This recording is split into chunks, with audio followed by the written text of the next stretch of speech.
Boa noite a todos, caros amigos. Estamos aqui mais uma vez na página Allan Kardec de Varginha, através do Facebook ao vivo.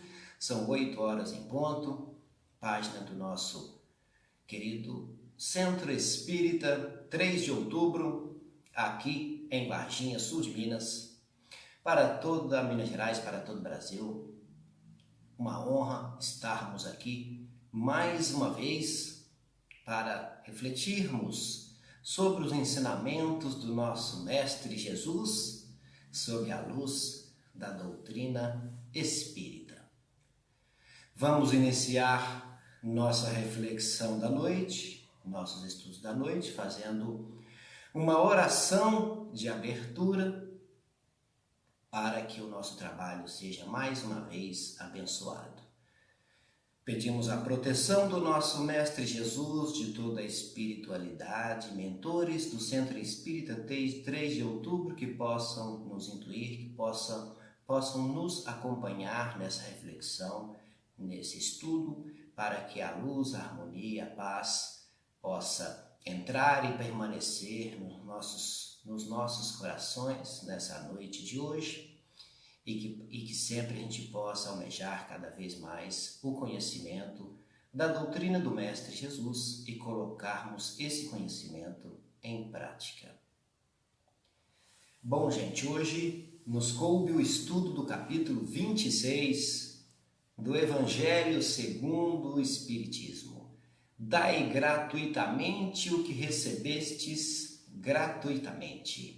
Dai de graça o que recebeste de graça.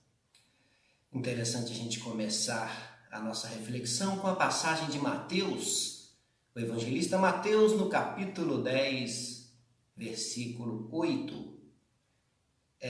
O contexto é Jesus conversando com seus espíritos. Essa passagem é conhecida como a missão para os 12, a missão para os 12 apóstolos de Jesus. E está na abertura, no subtítulo do nosso estudo de hoje, que vem com o subtítulo Dom de Curar, neste capítulo 26. Jesus determina aos seus discípulos: restitua a saúde dos doentes, ressuscite os mortos, cure os leprosos, expulse os demônios. Dai gratuitamente o que recebestes gratuitamente. Mateus, capítulo 10, versículo 8, e a abertura do capítulo 26 do Evangelho segundo o Espiritismo. Essa faculdade foi concedida por Deus gratuitamente, essa que Jesus menciona. Portanto, nada se deve cobrar pelo que nada se pagou. Jesus é enfático nesse ensinamento aos apóstolos, que já detinham um conhecimento por acompanharem o Mestre há muito tempo, esses discípulos escolhidos a dedo pelo Mestre, mas mesmo assim Jesus é enfático nessa última frase. Ele dá autorização para que eles façam o que o Mestre já fazia, que eles viram tantas vezes o Mestre fazer, mas chama a atenção: dai gratuitamente o que gratuitamente recebestes.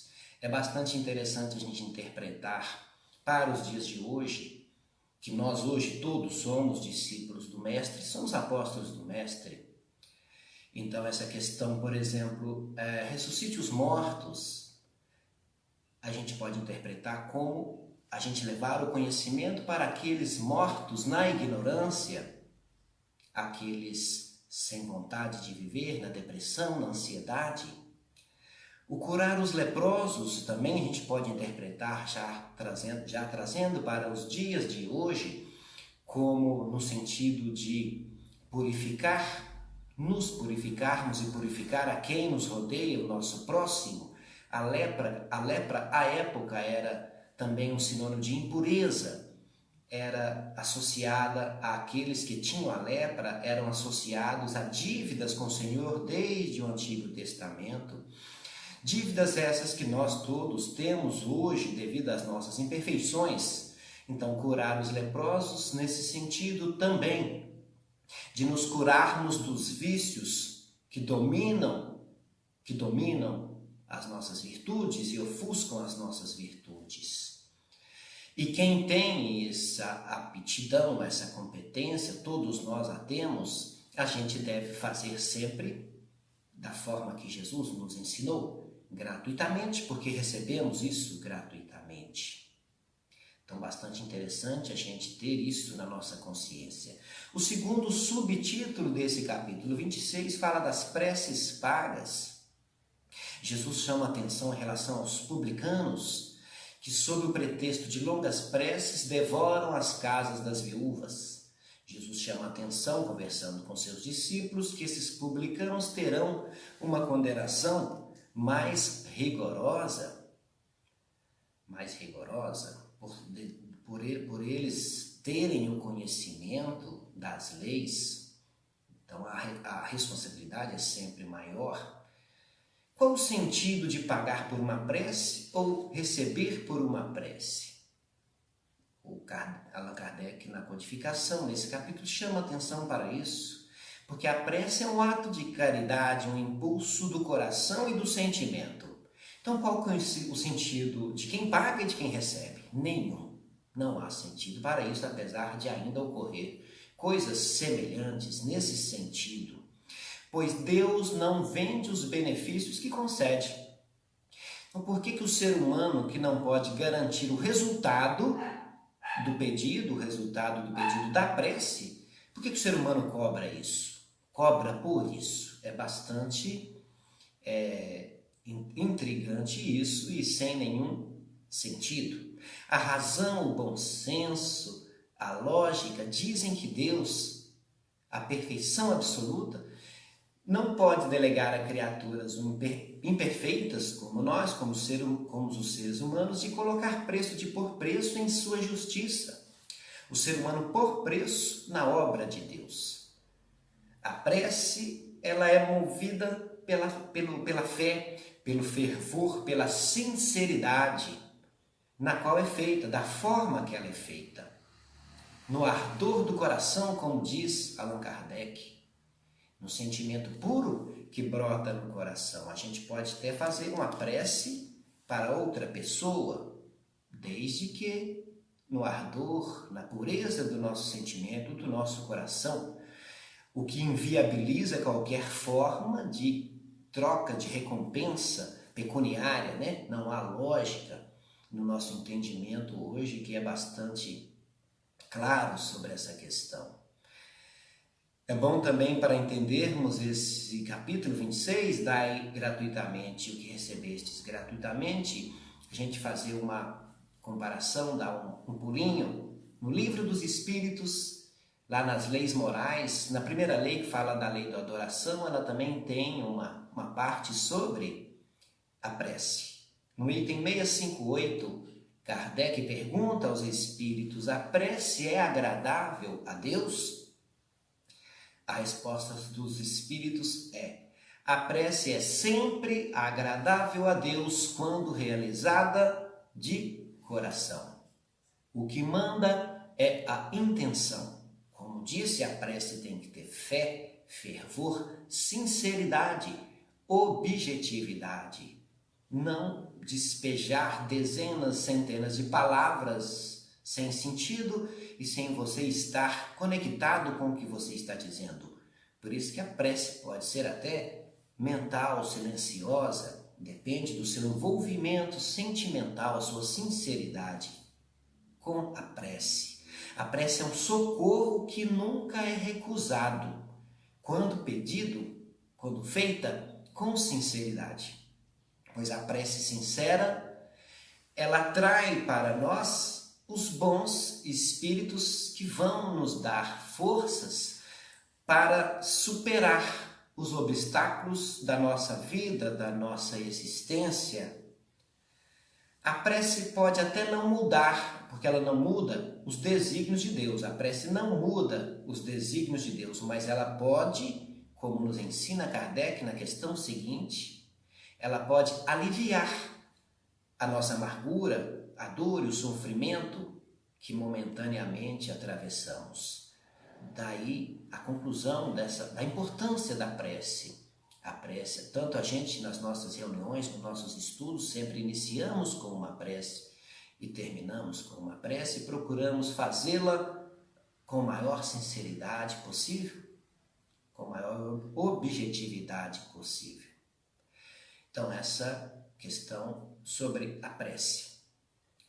No capítulo em análise, no capítulo 26, no terceiro subtítulo, Kardec inclui esse subtítulo nesse capítulo. Ele inclui o subtítulo Vendilhões expulsos no templo. Por que Kardec inclui nesse capítulo esse subtítulo? Vamos relembrar, né? Jesus diz, nesse momento que ele expulsa os assaltantes, os ladrões, os comerciantes do templo, Jesus diz, não está escrito, minha casa será chamada casa de oração por todas as nações? E vocês a transformaram em um covil de ladrões. Marcos capítulo 15, versículos de 15 a 18. Então Jesus chama a atenção daqueles que ali estavam comercializando no templo, numa casa de oração. Jesus expulsou esses comerciantes do templo, condenando assim o tráfico das coisas sagradas, das coisas sacras, das coisas santas, sob qualquer forma. Pois Deus não vende sua bênção, Deus não vende o seu perdão, a bênção é para todos. E o perdão é para todos que o procuram. Perdoai as nossas ofensas, assim como perdoamos a quem tem nos ofendido. Então depende da nossa atitude interna e externa e depende do nosso merecimento, mas é uma conquista nossa. Então, nessa passagem que todos conhecemos, dessa expulsão dos comerciantes, vendilhões do templo, Jesus chama atenção justamente para isso. Ele condenava com veemência a comercialização de qualquer forma, sob qualquer forma, de coisas sagradas, né, no templo. Então é bastante interessante também nós relembrarmos esta questão, esta passagem. Ainda um subtítulo neste capítulo 26, dai gratuitamente o que recebestes gratuitamente. Kardec chama-nos a atenção para a mediunidade gratuita. O subtítulo é Mediunidade Gratuita. Então talvez você possa estar pensando, então agora esse capítulo, esse subtítulo, esse subcapítulo já não tem nada a ver comigo, pois eu não sou médium ostensivo. Não, é engano. Engano, pois todos somos médiuns de alguma forma, ou mais ostensivos ou menos, mas todos nós somos. Então essa passagem, esse ensinamento é para todos nós, sem nenhuma dúvida.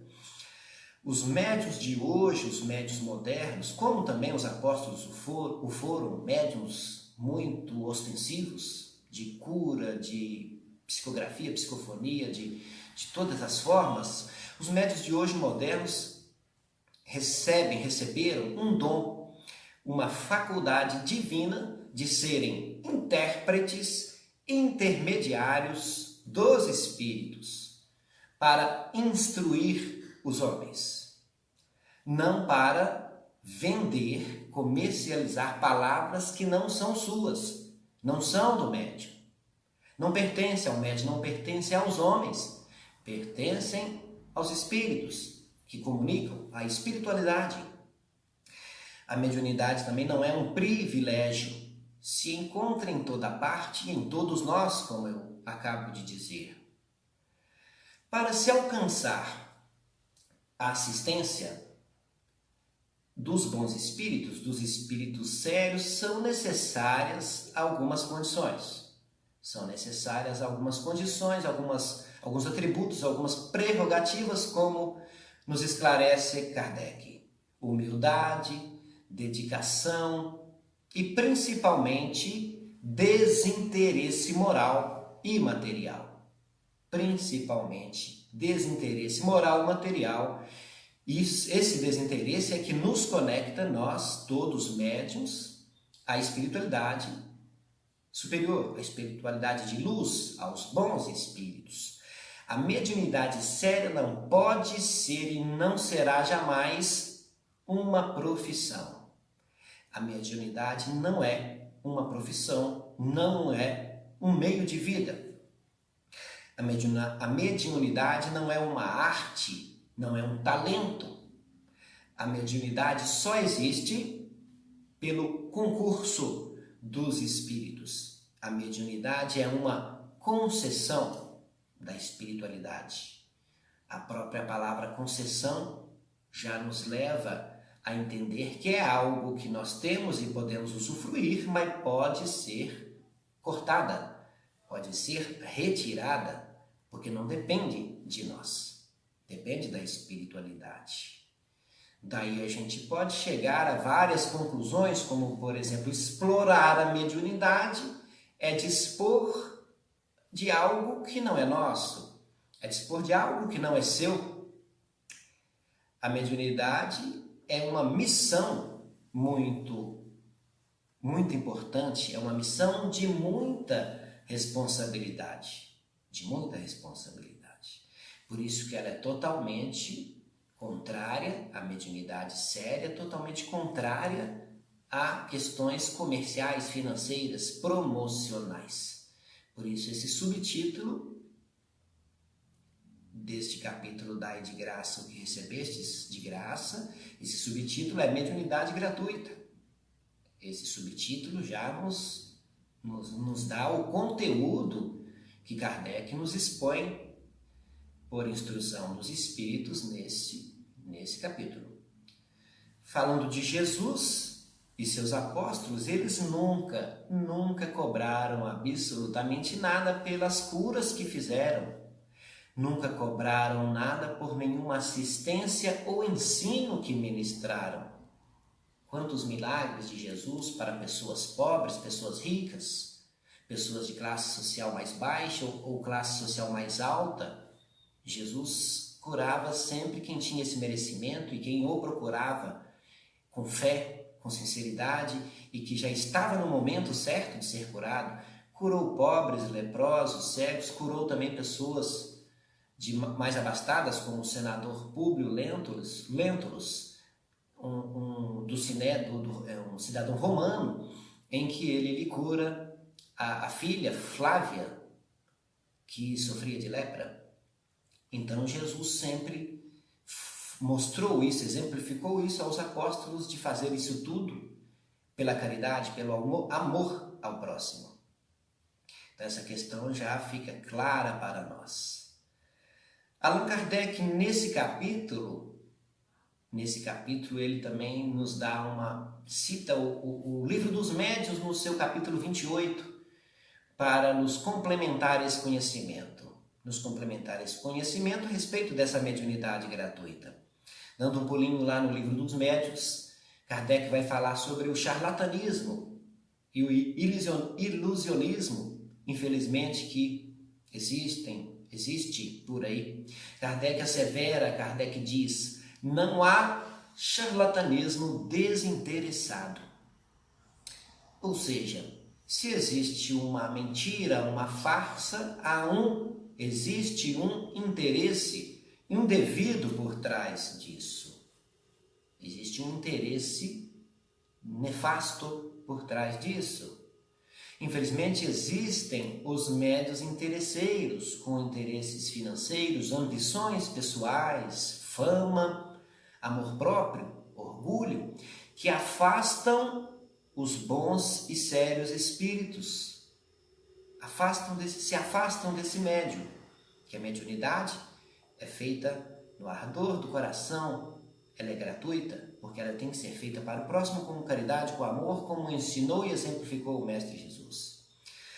A mediunidade é uma faculdade concedida para o bem, e os bons espíritos se afastam de quem pretender transformar a mediunidade, transformá-la em meio para alcançar qualquer coisa que não responda, que não esteja de acordo com os desígnios de Deus, que não esteja de acordo com os desígnios da providência divina, com a espiritualidade maior. Se tiver desacordo com isso, você, médium, não terá a ajuda a assistência da espiritualidade maior. Você pode até continuar com a sua mediunidade, mas ficará à mercê de outro tipo de espíritos, como espíritos zombeteiros, espíritos inferiores, porque os espíritos sérios, os bons espíritos, não se comprazem, não se conectam com esse tipo de ação utilizada para promoção pessoal, com fins pecuniários, dinheiro, financeiros ou com amor próprio, com essas questões que a gente acaba de dizer. Podemos concluir nesse pulinho que temos aí no Livro dos Médiuns, no capítulo 28, podemos concluir que o mais absoluto desinteresse do médium é a melhor garantia contra o charlatanismo, contra o ilusionismo, que Kardec destaca nesse capítulo 28 do Livro dos Médiuns, assunto intrínseco a esse capítulo 26 do Evangelho segundo o Espiritismo: dai gratuitamente o que recebestes gratuitamente. Então, bastante interessante nós analisarmos a questão sobre esse prisma, sobre esse enfoque. Boa noite a todos que estão aí nos acompanhando. É um prazer imenso, já várias pessoas aí através do Facebook acompanhando os nossos estudos de hoje. Você que está chegando agora, estamos refletindo hoje sobre o capítulo 26 do Evangelho segundo o Espiritismo. Boa noite a todos aí que estão nos acompanhando.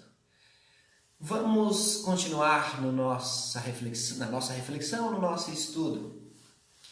Vamos dar um pulinho agora. Eu sempre trago uma bibliografia, eu costumo chamar de bibliografia espiritual, né? Então eu sempre vou no Francisco Cândido Xavier, uma obra totalmente segura para nós refletirmos e nós aprofundarmos o assunto. Na coleção Nosso Lar, mais precisamente no livro Os Mensageiros, no capítulo 8, André Luiz nos traz uma questão que tem muito a ver com o nosso assunto de hoje. Esse título do capítulo 8 do livro Os Mensageiros se chama O Desastre de Acelino. Acelino explicou pessoalmente para André Luiz, na colônia Nosso Lar, a trajetória dele. Acelino diz que havia partido de Nosso Lar há um tempo atrás, provavelmente 1800 e pouco, século XIX. Ele havia partido de Nosso Lar após valiosa instrução na colônia Nosso Lar. Um preparo que ele teve lá na colônia, nesse tempo de erraticidade, em tempo de espírito desencarnado. Então o Acelino estava consciente de sua nova tarefa, uma tarefa mediúnica aqui na Terra. E ele reencarnou numa grande cidade brasileira com esse objetivo, com essa responsabilidade na mediunidade para o bem. E já aos 20 anos afloram já essas faculdades em Acelino e ele já inicia o trabalho mediúnico com um enorme amparo espiritual, que ele havia se preparado para isso. Mediunidade de evidência, audição, psicografia, concedidas pela misericórdia divina para Acelino realizar o trabalho que havia comprometido com a espiritualidade.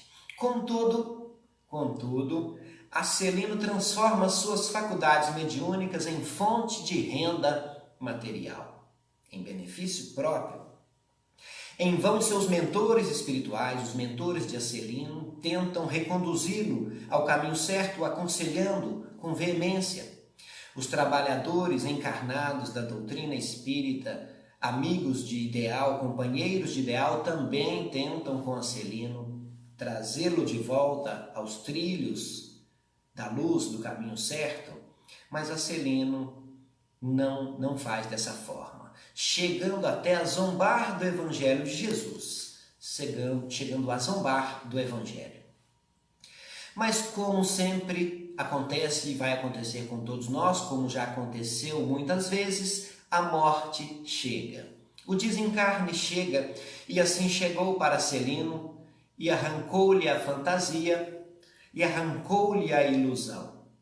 A morte chega mostrando a realidade para Acelino. Acelino se vê diante dos seus antigos consulentes que desencarnaram primeiro, que continuaram a exigir de Acelino palpites ou orientações de natureza inferior, porque sempre foi por troca de dinheiro. E quando estão todos desencarnados, esses antigos consulentes acham no direito ainda de ficar dando palpite, pedindo orientação, pedindo trabalho, pedindo ajuda, porque tinham pagado por isso. E Acelino então permanece algemado, preso a esses espíritos inferiores por mais de 11 anos, experimentando extrema amargura, dor e sofrimento e remorso. Acelino comenta com André no final desse capítulo: eu não tive desculpas porque eu era esclarecido, eu não mereço perdão porque não me faltou assistência divina. Não mereço perdão porque não me faltou assistência divina, diz Acelino. Olha o desespero que se encontrava um espírito que havia se preparado para essa função de exercer a mediunidade de forma salutar, de forma que ele havia se comprometido para o bem, para a instrução das pessoas gratuitamente. Então trago essa passagem do livro dos Mensageiros para ilustrar essa questão das consequências que pode nos trazer uma mediunidade mal exercida. E reitero, mediunidade que todos nós temos. Todos nós temos.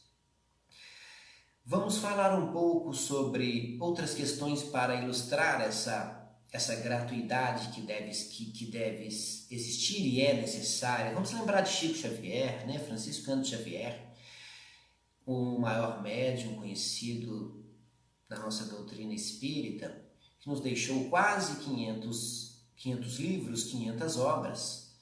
E muita gente, às vezes, que não é espírita, acha que a mediunidade era a profissão de Chico Xavier. Chico Xavier nunca recebeu um centavo sequer por suas obras. O lucro auferido pela venda dos livros foi e é ainda destinado às federativas para reinvestimento na divulgação da doutrina espírita e destinada, na sua maior parte, a entidades assistenciais. Então Chico fez tudo isso de graça, tudo isso na caridade, no amor, conforme o Cristo lhe ensinou. Francisco Cândido Xavier, então, é um exemplo dessa mediunidade gratuita que a gente está conversando aqui essa noite. Chico Xavier até trabalhou demais.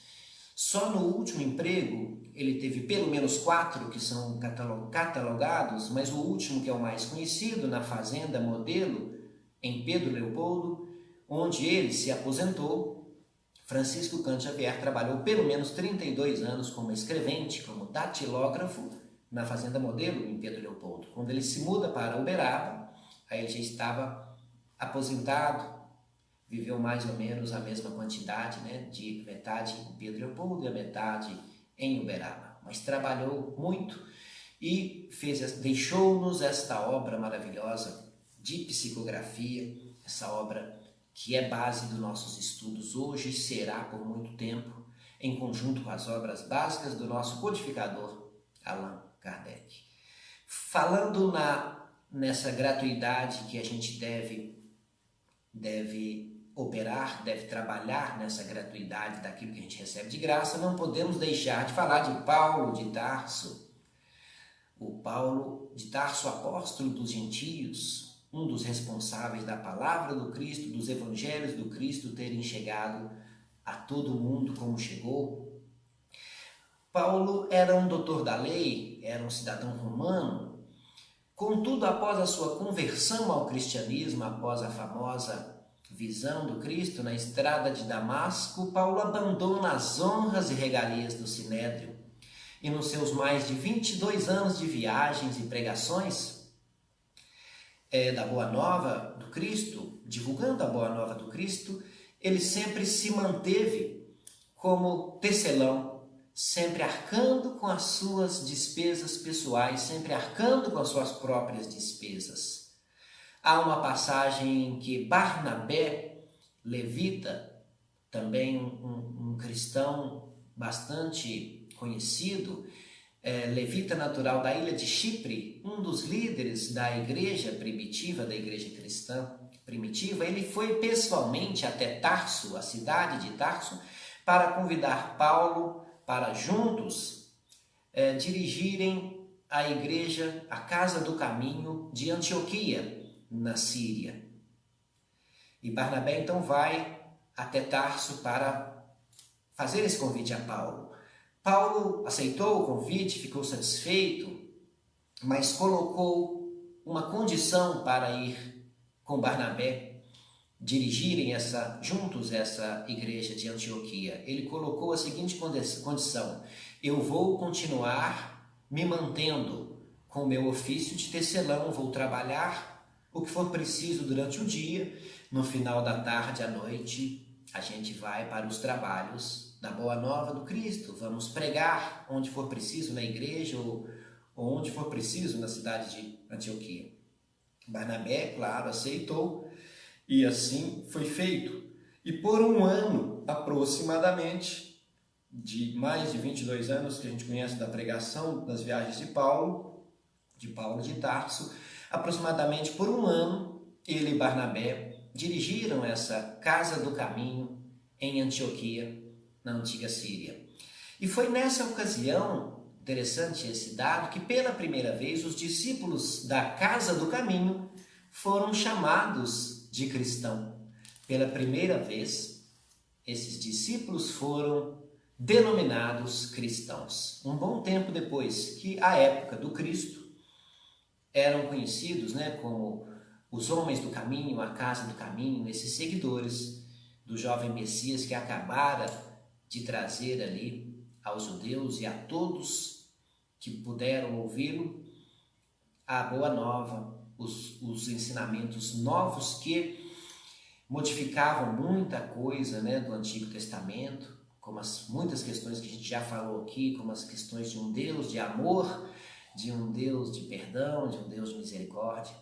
Então foi nessa época, lá com Paulo e Barnabé, na igreja de Antioquia, na Casa do Caminho de Antioquia, que foram os seguidores, começaram a ser chamados de cristãos. Muito interessante essa questão. Então Kardec, nesse capítulo muito importante, um capítulo curto, mas que tem também esses pontos polêmicos, notadamente em relação à mediunidade, que eu coloquei aqui a posição clara de Kardec sobre a questão de dai gratuitamente o que recebestes gratuitamente. Eu trouxe também, como eu sempre finalizo, com um caso interessante. Hoje até não vou colocar nenhum caso dos evangelhos. Eu sempre gosto de trazer um caso de Jesus, trazido por Humberto de Campos, do Irmão X. Mas hoje eu vou trazer um caso aqui aconteceu, atribuído aqui no Brasil, acontecido aqui no Brasil, que tem a ver com o nosso estudo, a nossa reflexão da noite. O ocorrido provavelmente foi no Rio de Janeiro, nas mediações do Rio de Janeiro, no final do século XIX, começo do século XX, porque aconteceu com o escritor Olavo Bilac, e ele nasceu em 1865 e desencarnou em 1918. Então, digamos que aconteceu aí em 1900 e pouco, alguma coisa assim, nas mediações do Rio de Janeiro, onde esse escritor, famoso escritor e poeta e jornalista, representante, ícone do parnasianismo no Brasil, ele residiu a maior parte da sua vida no Rio de Janeiro. Então, provavelmente aconteceu no Rio de Janeiro e ele andando pela rua, ele se encontra com um homem, amigo dele, que estava vendendo uma propriedade, vendendo um sítio. E esse homem que estava vendendo o sítio, encontrando o poeta Olavo Bilac, ele pergunta ao poeta: oi, poeta, tudo bem? Eu estou vendendo meu sítio, que você conhece tão bem, pois somos amigos e você frequenta o meu sítio, mas eu estou querendo vender o meu sítio, eu gostaria que você, poeta, redigisse para mim um anúncio de venda para que eu publique no jornal para vender o sítio. O poeta Olavo Bilac falou: pois não, faço sim, redijo. Pegou papel e caneta e começou a redigir o anúncio. Desta forma: Vende-se encantadora propriedade, onde cantam os pássaros ao amanhecer em extenso arvoredo. É cortada por cristalinas, marejantes e refrescantes águas de um belo ribeirão. A casa existente, banhada pelo sol nascente, oferece a sombra tranquila das tardes em sua confortável varanda. E assim passou o anúncio, redigido pelo poeta Olavo Bilac, passou para o dono do sítio que queria vender a propriedade. Passado um tempo, uns dias, algumas semanas, o homem andando na rua encontra o poeta Olavo Bilac novamente, e o poeta pergunta ao homem: "E aí, tudo bem? Vendeu o sítio?" O homem responde: "Nem pensei mais nisso. Nem pensei mais nisso. Depois que eu olhei o anúncio, depois que eu olhei o anúncio que você fez, que eu percebi a maravilha que eu tinha." Olha que interessante. E assim é a nossa vida. É uma maravilha. Não podemos esperar que alguém faça um anúncio da nossa vida para nós valorizarmos a nossa vida, a beleza que é a nossa vida. Nós devemos sentir a infinita beleza da vida pelo simples fato de estarmos vivos.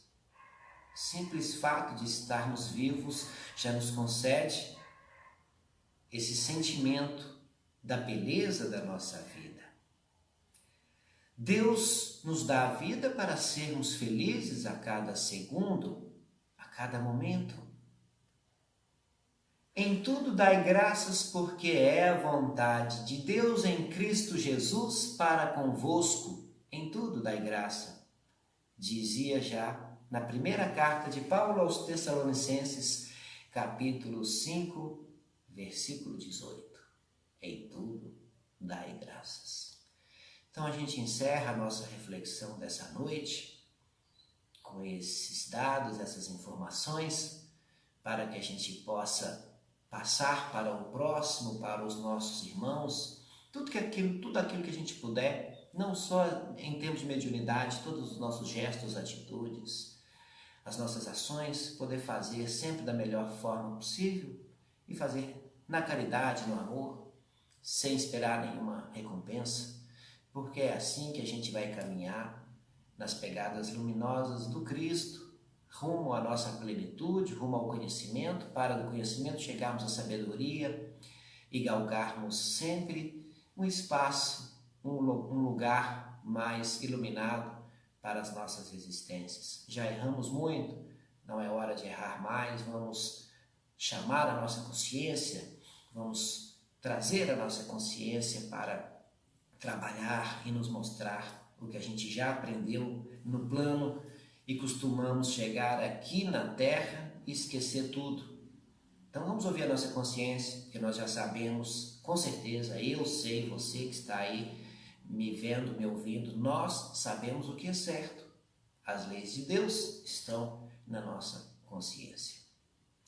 Agradeço muito a oportunidade, mais uma vez, de dividir esses estudos, essa reflexão com você.